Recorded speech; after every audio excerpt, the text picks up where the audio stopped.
KLMWR sú prvé slovenské kevlarové džínsy, ktoré majú štýl. Všetci jazdíme na motorkách a zistili sme, že neexistujú rifle, ktoré aj dobre vyzerajú a aj ma ochránia. Keď idem po meste na motorke napríklad na meeting, tak chcem vyzerať dobre, aj keď dosadnem z tej motorky. Vyrábame ich z kvalitného 13,5 uncového road denimu a takmer nezničiteľného kevlaru, ktorý dnes bežne používajú na svoju ochranu napríklad hasiči alebo vojaci.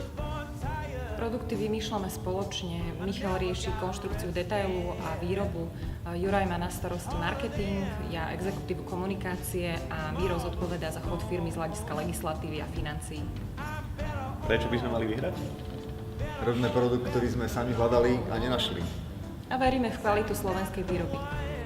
Tento segment bude ďalej rásť a na trhu neexistuje žiaden podobný dostupný produkt. Motorky dnes už nie sú iba spálené gumy a baby v bikinách, ale stávajú sa naozaj súčasťou mestskej kultúry.